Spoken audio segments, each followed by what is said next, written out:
আসসালামু আলাইকুম রহমতুল্লাহ বরকাত। অনেকদিন পর আবার আসলাম। আল্লাহ রব্বুল আলামিনের অশেষ নিয়ামত ভোগ করার পর যাই হোক, তো আজকে আমরা পড়া শুরু করবো এখান থেকে। হ্যাঁ, এখান থেকে পড়া স্টার্ট হবে, বাট এর আগে নিয়মতান্ত্রিকভাবে এখান থেকে আমরা আমাদের মাস্টারগুলো, আমাদের ভাগগুলো শিখবো ইনশাআল্লাহ। যেহেতু কয়েকদিন মাঝখানে গেম ছিল, আশা করি তুই অনেক কিছু শিখছস। যাই হোক, এখান থেকে এগুলো আবার সবক থাকলো এতটুকু, আর পেছনের এতটুকু, সব কিছু মিলিয়ে, অথবা পেছনে আজকে সবক থাকলো এতটুকু এবং এতটুকু।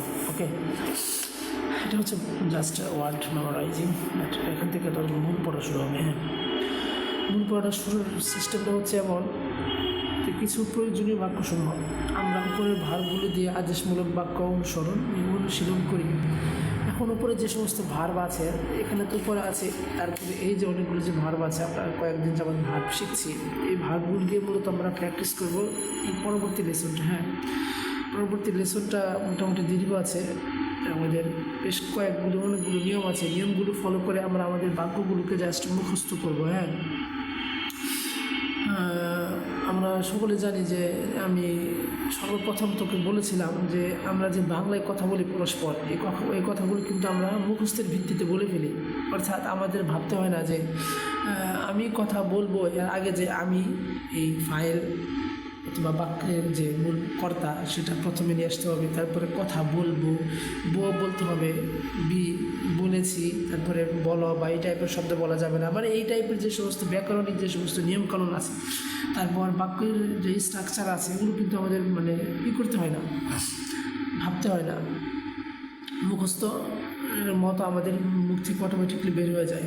তো এই জন্য প্রত্যেকটা ভাষা শেখার জন্য ভাষার কিছু শব্দ মূলত মুখস্থ করতে হয়, যাতে ভাষার একটু চালু এবং স্পিডলি ভাষাটাকে মোটামুটি ব্যবহার করা যায় এবং বলা যায় আর কি। তো সেই হিসেবে বাংলা ইংরেজি ভাষার বহুল প্রচলিত বেশ কিছু শব্দ এবং সেটার নিয়মকানুন সহ এখান থেকে পরবর্তী কয়েক পৃষ্ঠা পর্যন্ত বলা হয়েছে। তো এই নিয়মগুলো জাস্ট উড়াদুরা তোকে মুখস্থ এবং ছোটস্থ করে ফেলতে হবে।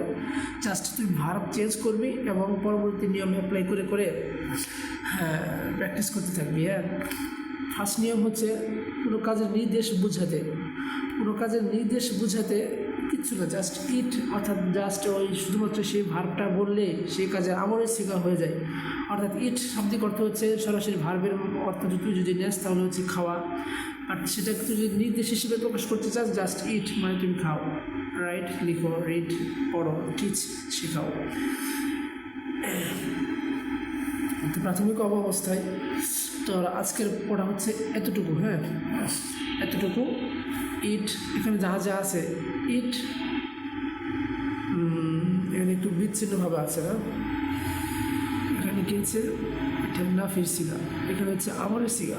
তুই জাস্ট একটা ভার্ব নিয়ে পড়বি। হ্যাঁ, এখানে অনেকগুলো আছে, জাস্ট একটা ভার্ব নিয়ে তুই পড়বি, যেমন ধর ইট খাও, তারপরে ইট দ্য রাইস ভাত খাও, রিড দ্য বুক এগুলোতে আছে, ড্রিঙ্ক দিস ব্রেকফাস্ট, তাই মাথায় খালি প্রথম ব্যাকেট পড়বি। হ্যাঁ, ইট খাও, তারপর পড়বি ডোন্ট ইট, খেও না, ইট মোর, বেশি করে খাও, টেল মোর অ্যান্ড মোর, বেশি বেশি বলো অথবা বেশি বেশি খাও, ইট অ্যান্ড ইট, খাও আর খাও, ইট এনিওয়ার, যে কোনো জায়গায় খাও, ডোন্ট ইট এনিওয়ার, যে কোনো জায়গায় খেও না, লেটস ইট, চলো খাই,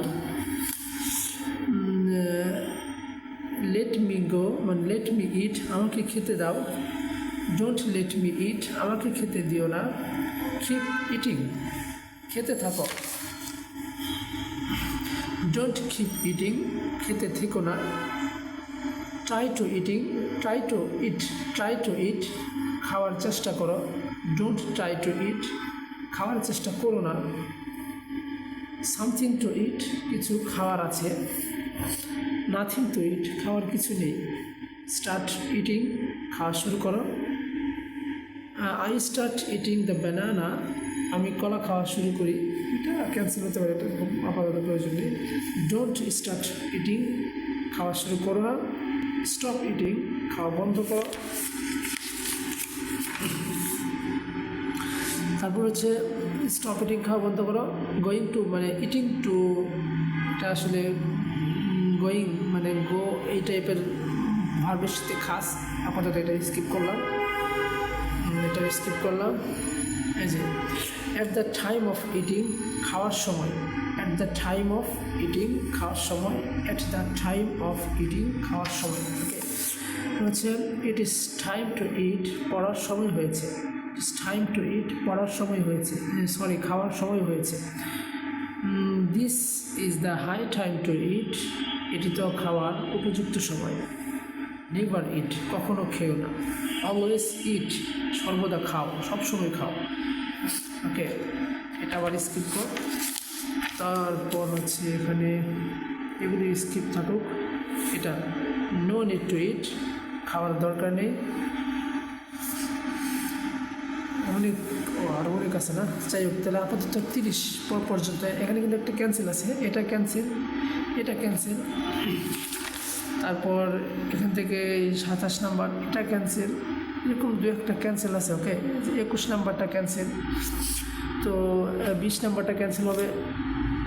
এগুলো ছাড়া বাকি যে 30টা আছে, ফার্স্ট 30 এগুলো পুরো দূরা মুখস্থ করবি। হ্যাঁ, আজকে হয়তো একটু সময় লাগতে পারে, হ্যাঁ ওরা দুরা মুখস্থ করতে হবে। যেমন ইট, খাও, ডোন্ট ইট, খেও না, ইট মোর, বেশি করে খাও, ইট মোর অ্যান্ড মোর, বেশি বেশি খাও, ইট অ্যান্ড ইট, খাও আর খাও, এরকমভাবে বলতেই থাকবে। হ্যাঁ, ইট অ্যানিওয়ার, যে কোনো জায়গায় খাও, ইট এভরিওয়ার, সব জায়গায় খাও, ইট লেটস ইট, চলো খাই, লেট মি ইট, খাইতে দাও। যাই হোক এরকমভাবে মুখস্থ করবি। হ্যাঁ, এরকমভাবে জাস্ট ইট ভার্ব দিয়ে আজকের মতো মুখস্থ কর, যাতে একবারে যেন 30টা ফর্মুলা যেন ঠাস করে বলতে পারস। মাঝখানে কয়েকটা বাদ আছে, সেগুলো বাদ দিয়ে তারপর পেছনের যে ভার্বগুলো আছে, এই ভার্বগুলো এখানে আধা পৃষ্ঠা আর এই ফুল 1 পেজ, এগুলো মূলত তোর পড়া থাকবে। ওকে, ঠিক আছে ইনশাল্লাহ। আর পড়া শুনবো। হ্যাঁ, আমার এখন ওয়াইফাই তো টোটালি শেষ, এখন ওয়াইফাই ছাড়া আছে, তুমি যে কী করবো বুঝতেছি না। অফিসে শুধুমাত্র কেবল আছে, আগে তো বাসায় ওয়াইফাই ছিল, এখন সেটা আসার পরে দিয়ে ক্যান্সেল হয়ে গেছে, মানে সেটা না করে দিয়েছি, কারণ যেহেতু সেখানে তোমাদের থাকা হয় না। এখন তো পুরো ফুল বাড়িতেই কোনো ওয়াইফাই নেই। আচ্ছা ইনশাল্লাহ, ঠিক আছে, আজকের মতো আল্লাহ হাফিজ, আসসালামু আলাইকুম রহমতুল্লাহ।